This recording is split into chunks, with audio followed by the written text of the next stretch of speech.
Buenos días, compañeros y compañeras y licenciado presente. Yo les vengo a hablar sobre la extinción y recuperación espontánea. A continuación les daré el concepto de lo que es la extinción y recuperación espontánea. Nos dice que la extinción es la pérdida de una respuesta condicionada al dejar de asociar el estímulo condicionado con el estímulo incondicionado. Ahora les diré lo que es recuperación espontánea. La recuperación espontánea es la reaparición momentánea de la respuesta condicionada después de un tiempo sin exposición al estímulo condicionado, es decir, es todo lo contrario a lo que les expliqué anteriormente. Ahora pasamos a la siguiente diapositiva. Aquí les daré uno de ejemplos de qué es la extinción. En la primera imagen podemos observar al niño llorando. El ejemplo es que el niño lloraba al ver a su hermana con la planta, pero antes la empujaba. Ese es un ejemplo de asociación. Pero ahora, aunque ve el hermano regando, ya no lo empuja, aún llora, pero esta respuesta va desapareciendo con el tiempo. Esta imagen es verdad, representa lo que es el proceso de extinción. Ahora vamos con el siguiente ejemplo, que es el ejemplo de recuperación espontánea, ¿verdad? Que en esa segunda imagen miramos el niño feliz y saltando, que lo mirábamos en la imagen anterior. Aquí el ejemplo es que después de un tiempo sin ver la planta ni a la hermana, el niño la ve y reacciona feliz como antes. La respuesta reaparece de forma breve. Eso es una recuperación espontánea. En este caso, el niño ya no llora, sino que se muestra feliz. Ahora les daré la conclusión. Las características, perdón. Una de ellas es la extinción, que dice que es la disminución de una respuesta condicionada. Y la característica de recuperación espontánea, una de ellas es la reaparición temporal de una respuesta extinguida. Y más abajo podemos observar los siguientes ejemplos, ¿verdad? Ahora les daré lo que es la conclusión. En conclusión, la extinción y la recuperación espontánea muestran cómo las respuestas aprendidas pueden desaparecer con el tiempo y en ciertos casos volver a aparecer de manera temporal. Esto refleja que el proceso de aprendizaje y olvido no es lineal y puede ser influenciado por diferentes factores, permitiendo una mayor comprensión de cómo se modifican las conductas en el entorno. Eso no quiere decir pues que ese proceso no es lineal, ¿verdad? Que en ocasiones pueda que esté triste o en ocasiones feliz, pero que al final como todo vuelve a su normalidad y muchas gracias. Ahora yo voy a hablar de la generalización y discriminación de los estímulos. Por ejemplo, en el condicionamiento clásico hay un caso en el que un niño llamado Alberto le tenía un miedo, pero un miedo condicionado específicamente a las ratas de color blanco. Una vez los experimentadores le mostraron un conejo blanco, el niño se asustó y empezó a llorar. Y no solo con el conejo, sino que también con todo tipo de objetos blancos similares. Esto quiere decir que una respuesta aprendida ante un estímulo condicionado también ocurre en presencia de otros objetos o situaciones similares. Y la discriminación de estímulos es básicamente lo contrario, ya que este se centra cuando aprendemos a responder solo ante un estímulo específico, ignorando los demás estímulos.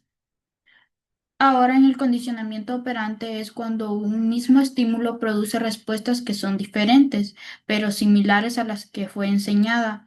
Aquí este proceso se llama generalización de respuesta. Por ejemplo, el bebé que llama a todos mamá también puede llamar a su madre gaga o baba porque son similares. Y la discriminación aquí se obtiene reforzando solo la respuesta específica deseada. Por ejemplo, los bebés aprenden a decir mamá solo a sus propias madres y no se les refuerza cuando usan el término a otras personas. Ahora veamos cómo ya lo aprendido nos puede ayudar a aprender algo nuevo. En el condicionamiento clásico, un estímulo condicionado existente se aparea con un nuevo estímulo para producir una nueva respuesta condicionada. Esto se denomina condicionamiento de orden superior. Por ejemplo, los perros de Pavlov aprendieron a salivar cuando sonaba la campana, ¿verdad? Luego se les enseñó a salivar a ver un cuadro negro que era presentado antes de la campana, o sea que hay un condicionamiento basado en el condicionamiento ya previo. Pero este tipo de aprendizaje es más débil y puede desaparecer rápido si no se refuerza de vez en cuando. Y en el condicionamiento operante, objetos pueden convertirse en reforzadores por su asociación con otros reforzadores más básicos. Estos reforzadores aprendidos se denominan reforzadores secundarios y se les llama así porque necesitan de un aprendizaje previo. Cuando dije reforzadores básicos me refiero a los primarios, son los que no requieren un aprendizaje previo, como por ejemplo la comida o el agua. Por ejemplo, el dinero que no tiene valor por sí mismo, pero se asocia a cosas que sí lo tienen, como la comida o la ropa, por eso también motiva una conducta. Y básicamente eso sería generalización y discriminación y los tipos de reforzadores en ambos tipos de condicionamiento. El tema de contingencias. ¿Qué es condicionamiento clásico? El análisis que hizo Pavlov del condicionamiento clásico enfatizaba en el S, conocido como estímulo condicionado, y el EL, estímulo incondicionado, el cual debe ocurrir cercano en el tiempo para que el condicionamiento clásico tenga lugar. Sin embargo, la investigación más reciente ha demostrado que el S, estímulo condicionado, también debe proceder y proporcionar información predictiva acerca del EL, estímulo incondicionado. Robert Rescorla hace estudios en 1966, 1967 y 1988, y él se refiere a esta relación informativa entre el S, estímulo condicionado, y el EL, estímulo incondicionado, como una contingencia. ¿Qué es el manejo de contingencias? Bueno, el manejo de contingencias es una técnica basada en principios de aprendizaje que busca modificar conductas a través de la manipulación de las consecuencias de dichas conductas. Al igual, consiste en identificar los estímulos que refuerzan o cuestionan una conducta y utilizarlos de manera estratégica para aumentar y disminuir la probabilidad de que esa conducta ocurra nuevamente. Por ejemplo, si un niño se porta bien en la escuela, puede percibir un premio recompensa, como elogio o un pequeño regalo. Esto refuerza la conducta positiva y aumenta la probabilidad de que el niño se convierta y siempre maneje una manera adecuada en el futuro. Por otro lado, si el niño se porta mal, puede recibir un castigo, como la pérdida de privilegios o tiempo de juego. Esto disminuye la probabilidad de que el niño repita la conducta inapropiada. ¿Qué es condicionamiento operante? El condicionamiento operante es un tipo de aprendizaje instrumental y una técnica de modificación de conducta que utiliza el refuerzo positivo, el refuerzo negativo, la omisión y el castigo para proceder la adquisición y la extinción de una conducta. Dentro de ello vamos a encontrar diferentes programas, como son programa de razonamiento. En el condicionamiento operante, la regla para determinar cuándo y cómo se entregan los reforzadores. Programa de intervalo fijo, uno de los más destacados. Programa de reforzamiento en el cual la respuesta correcta es reforzada después de que ha ocurrido un periodo fijo desde el último reforzamiento. El siguiente, programa de intervalo variable, programa de razonamiento en el cual la respuesta correcta se refuerza después que ha transcurrido un periodo o varios variables desde el último reforzamiento. Y como último, el programa de la razón variable.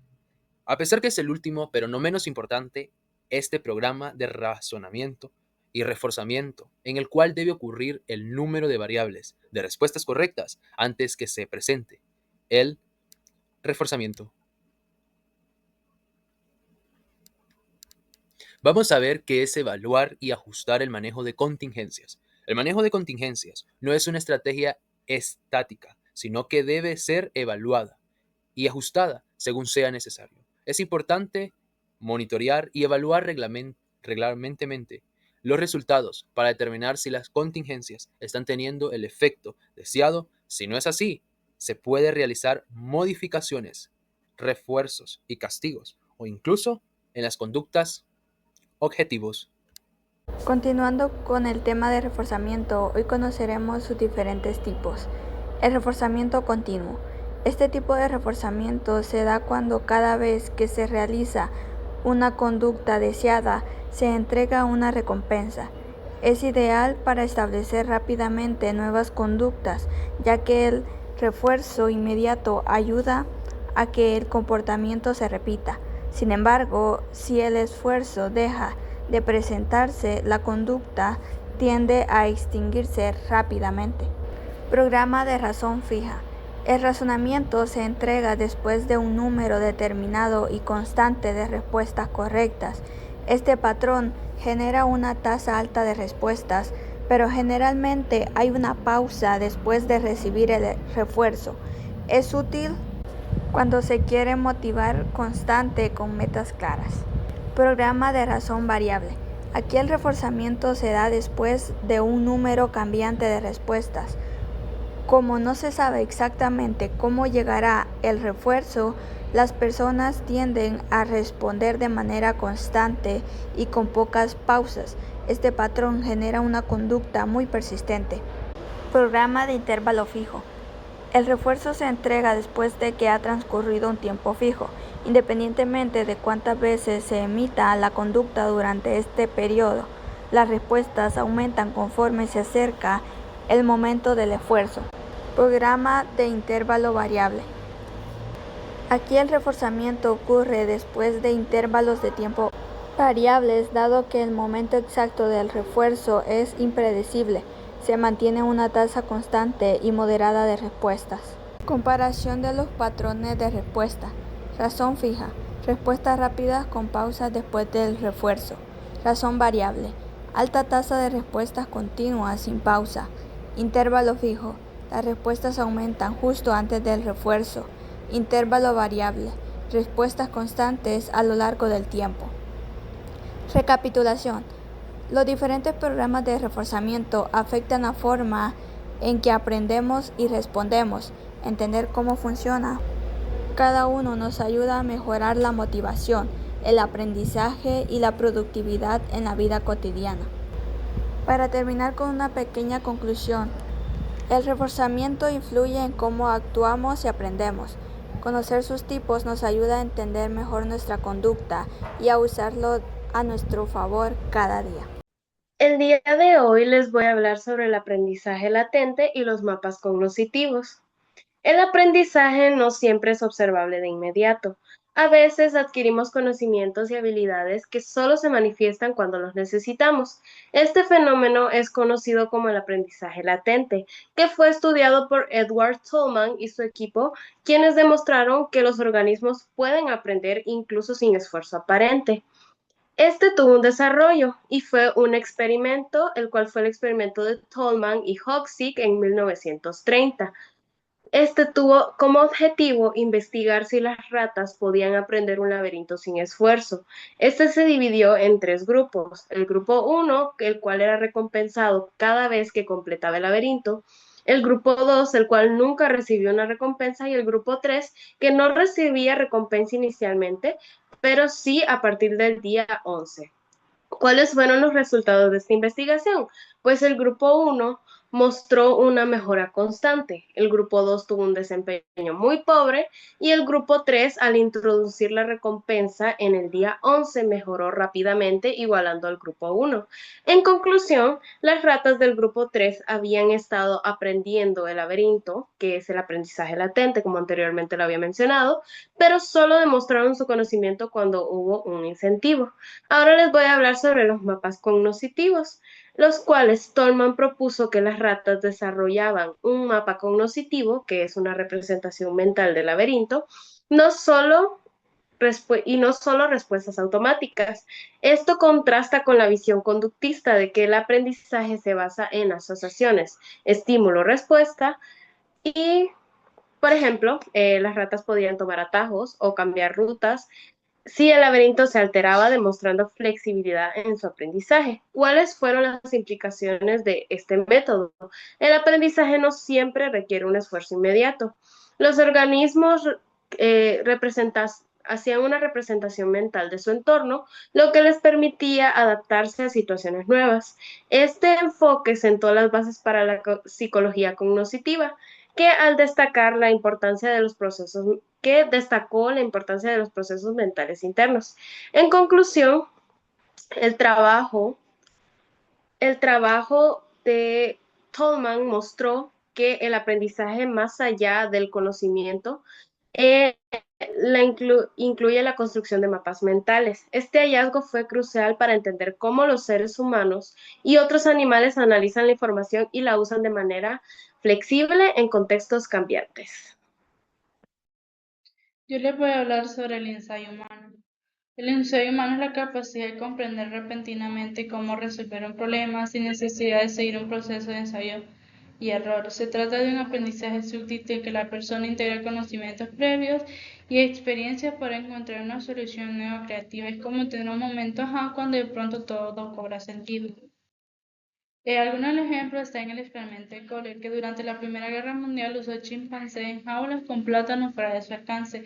El ejemplo está el que el chimpancé usó cajas para subirse y alcanzar el plátano. El resultado fue que al utilizar Insight, tuvieron herramientas para resolver un problema. Experimento en palomas. Palomas entrenadas a empujar una caja hacia un punto, trepar y picotear una foto de plátano. Al unir ambas conductas lograron empujar la caja hacia la foto del plátano y subirse. La conclusión es que las palomas integraron conductas aprendidas previamente para resolver un nuevo problema. Conclusión. El ensayo humano representa una forma avanzada de aprendizaje en que las personas logran comprender y resolver problemas de manera repentina sin necesidad de ensayo y error prolongado. Ese tipo de aprendizaje muestra la capacidad del ser humano para integrar experiencias previas, observar su entorno y generar soluciones creativas en momentos de dificultad. Más allá de la inteligencia mecánica, el ensayo refleja nuestra habilidad para reflexionar, adaptarnos y tomar decisiones conscientes que pueden transformar nuestras acciones. Vamos a hablar sobre el aprendizaje por observación y aprendizaje cognitivo en animales. El aprendizaje por observación. Este comienza haciendo la explicación que los psicólogos cognitivos cuestionan la idea de que el aprendizaje solo ocurre a través de un conocimiento clásico u operante, pero también subraya que el observador no necesariamente tiene que realizar la acción para aprenderla, basta con observarla. Sin embargo, para que el aprendizaje sea efectivo, se insiste en que lo que se observa debe ser relevante o importante para el observador. Tenemos la teoría social cognitiva de Albert Bandura, que se profundiza que el aprendizaje por observación, haciendo referencia a la teoría social, tiene 4 factores esenciales, que es la atención. El observador debe prestar atención al modelo. La retención, que es la información observada, debe ser codificada y almacenada en la memoria. La reproducción motriz, que dice que el observador debe tener la capacidad de reproducir la conducta observada. La motivación, que debe haber una razón o un incentivo para que el observador realice la conducta. Tenemos un ejemplo del experimento de Bandura, que muestra en la fotografía a un niño observando a un adulto siendo agresivo con un muñeco inflable, y luego el niño imita la agresión. Esto es una demostración visual clave del aprendizaje por observación. También tenemos un gráfico, el cual nos dice que es el número promedio de distintas respuestas imitativas que un niño produce. Este más que todo nos hace frente a aquello que no lo recibieron. La barra representa las diferentes condiciones que ya sean son recompensadas, castigadas o sin consecuencias. También tenemos que dice que se menciona que los animales pueden aprender por observación, lo que apoya la idea de los procesos cognitivos internos, que son importantes en el aprendizaje. Bueno, esto es todo. Muchas gracias.